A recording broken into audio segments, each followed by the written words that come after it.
Il dit, Dieu vient de me montrer quelque chose. Et il fait lever la fille. Il dit, lève-toi. Elle se lève, elle se dit, certainement, il y a une révélation, un message de Dieu. Il dit à la fille, tu vas mourir. Il dit, c'est étrange, moi je ne rêve pas comme ça. Mais avant de venir prêcher, il a fait un rêve. Et dans le rêve, Dieu m'a montré le culte. Et le culte, j'ai vu une jeune fille qui était habillée de telle façon et ça correspond à votre vêtement. Et dans le songe, on me disait que cette fille est à la porte de la mort. Shalom, shalom, soyez bénis du Seigneur. Écoutez un témoignage puissant, comme au temps de la Bible, qu'une sœur a vécu. Pour ceux qui connaissent Abidjan, précisément à la Riviera. Qu'est-ce qui s'est passé? Cette dame qui était à la Riviera, elle était avec son mari et elle priait beaucoup aussi le Seigneur, vraiment elle priait beaucoup le Seigneur. Et elle avait remarqué également qu'il y avait quelque chose d'étrange qui se passait dans ce foyer. Dieu ne lui a pas montré par un songe, par une vision, mais il y a des gens du quartier qui l'accostaient pour lui dire, ah la maman, la vieille mère, vraiment ton mari là, il marche à une fille qui est de l'autre quartier là-bas. En tout cas, les gens lui disaient que son mari la trompait, son mari avec quelqu'un dans sa vie qu'elle connaissait. Et elle n'est pas allée faire des histoires là-bas, mais elle a commencé à prier. D'abord, elle-même, elle avait une vie de prière et elle disait comme ça lors de son témoignage qu'elle a eu à dire à Dieu, Seigneur, quand Abraham s'est retrouvé en Égypte, tu n'as pas du tout permis qu'on couche avec Sarah, sa femme. Seigneur, je refuse que cette fille-là couche avec mon mari. Je refuse que cette fille-là, elle ait des rapports sexuels avec mon mari. C'est comme ça qu'elle avait commencé à prier. C'est comme ça qu'elle faisait ses prières. Et elle rappelait à Dieu sa parole. Elle rappelait à Dieu l'écriture qui dit que nous sommes fils d'Abraham par la foi en Jésus, selon le livre de Galates. Et Dieu va commencer à répondre à sa prière de façon surnaturelle. Elle est beaucoup chrétienne, elle chante même à l'église. C'est souvent rare de voir des chantres même qui ont une vie de prière et qui entretiennent vraiment une relation avec le Seigneur. Aujourd'hui, de nos jours, les chantres, c'est plus chercher à chanter, c'est ce qui les intéresse. Mais elle était vraiment investie dans la prière. Et quand elle a commencé à faire ce type de prière, voici ce qui va se passer. Dieu ne lui a pas donné à elle un songe, une vision, non.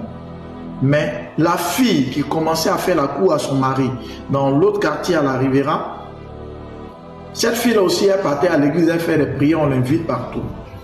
Elle va dans une prière, c'est-à-dire que celle qui est en train de coucher avec le mari de la chrétienne, la chante, elle va à une veillée de prière.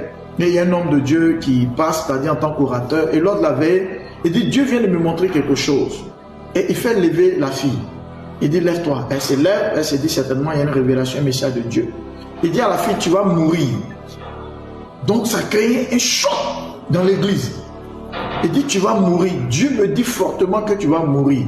Que là où tu as mis tes pieds, cet homme derrière qui tu vas, à cause de l'alliance entre sa femme et le Seigneur, tu risques de mourir.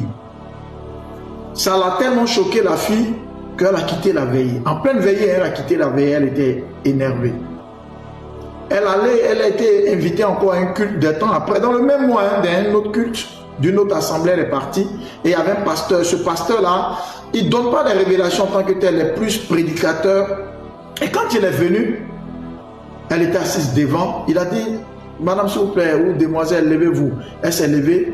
Il dit, c'est étrange, moi je ne rêve pas comme ça. Mais avant de venir prêcher, il a fait un rêve. Et dans le rêve, Dieu m'a montré le culte. Et le culte, j'ai vu une jeune fille qui était habillée de telle façon et ça correspond à votre vêtement. Et dans le songe, on me disait que cette fille est à la porte de la mort à cause de ce dans quoi elle est rentrée.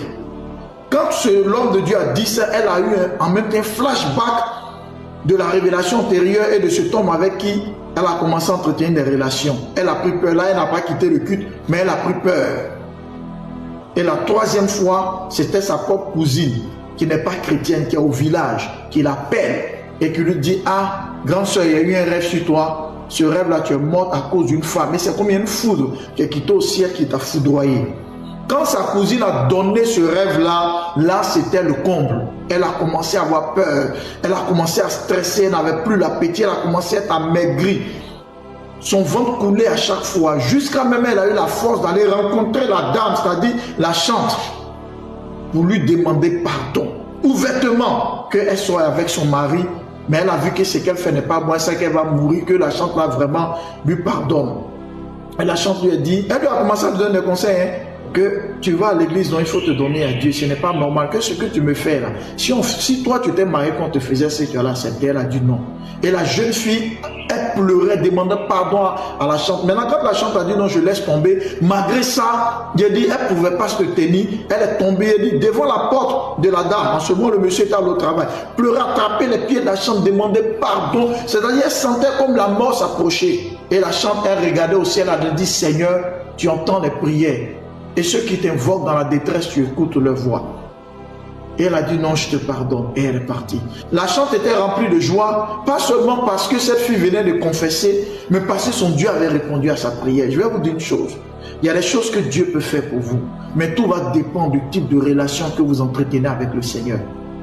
Si votre relation avec le Seigneur n'est pas superficielle, que c'est une relation approfondie, et que vous rappelez à Dieu l'alliance qui est dans les Écritures, que vous rappelez à Dieu ses promesses, Dieu est capable de menacer quelqu'un à cause de vous. Regardez, elle n'est pas allée avec la force physique, mais elle allait avec la prière, elle allait avec la foi, rappelant à Dieu le rôle qu'elle joue dans sa maison, la sincérité avec quoi elle le sait, en invoquant le Seigneur. Et voici, c'est la confession de la fille qui lui a donné de savoir ce que la fille a vécu, parce que la fille lui a expliqué tout ce qui s'est passé dans les églises. À l'heure où je vous parle, cette fille-là, elle se trouve maintenant dans les rues avec des jeunes, des tam-tams, en train d'évangéliser dans les rues. Elle est sur Facebook, je préfère ne pas donner son nom pour qu'elle soit repérée. Sur Facebook, en train d'évangéliser, elle a abandonné la vie d'adultère. Aujourd'hui, elle est devenue une grande évangéliste, en train de parler de Jésus. Elle a abandonné cette vie. C'est-à-dire sa prière a sauvé son foyer, a envoyé une âme à Christ. Mon frère, ma soeur, il y a des problèmes qui ne sont pas plus forts que toi. Le seul problème, ta relation avec Dieu est très faible. Il faut renforcer ta relation avec Dieu. Rien n'est assez difficile. Abraham avait cette relation étroite avec le Seigneur et ça fait que Dieu a menacé Pharaon. Dieu peut menacer quelqu'un qui veut voler ta joie, une situation qui veut voler ta joie. Approfondis ta relation. Parle au Seigneur, Dieu t'entend. Shalom. Écris un commentaire. Amen.